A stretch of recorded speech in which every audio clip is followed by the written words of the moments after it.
পশ্চিমবঙ্গ জুড়ে চলছে তাপপ্রবাহ। ৭০ বছরের রেকর্ড ভেঙে মঙ্গলবার কলকাতার পারদ ছুঁয়েছে ৪৩ ডিগ্রি সেলসিয়াসে।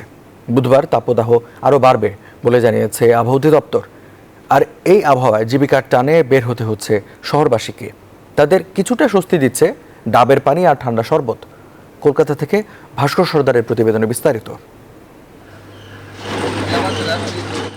বৃষ্টির দেখা নেই। 14 এপ্রিল থেকে কলকাতার তাপমাত্রা একটানা 40-এর ঘরে, আর মঙ্গলবার ছিল 43 ডিগ্রি। এদিন একই পরিস্থিতি থাকবে বলে আগাম সাবধান করেছে আবহাওয়া দপ্তর, যার জেরে হাঁসফাঁস করছে কলকাতা।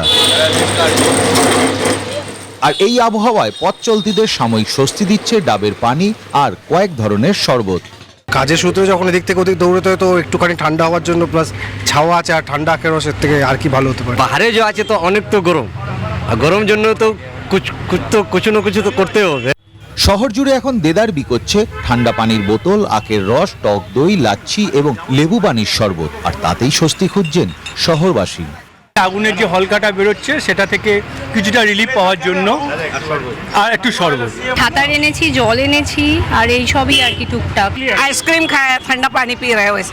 তাপদাহর জেরে কেউ ক্ষণিকের জিরিয়ে নিচ্ছেন, কেউ আবার ঘন ঘন চোখে মুখে ছিটোচ্ছেন পানি। সবচেয়ে শোচনীয় অবস্থা কলকাতা পুলিশের নিচুতলার কর্মীদের। তারাও স্বস্তি খুঁজছেন পথের শরবতে। ও ঘাট থেকে ওয়ারেসের জল ফল দিচ্ছে, লেবুর জল দিচ্ছে। এই রোদ্দুর থেকে বাঁচবার জন্য ছাতা করতে বলছে, ব্যবহার করতে বলছে। এবার তো 42-45 ডিগ্রি গরম আছে। আমার রাস্তাতে দাঁড়িয়ে তো আমাদেরকে ডিউটি করতে হবে।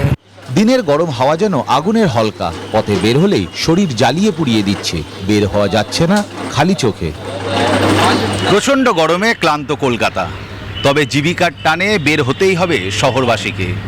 আর তাই শহরের রাজপথের রোদে কিছুটা স্বস্তি দিচ্ছে এ ধরনের শরবত।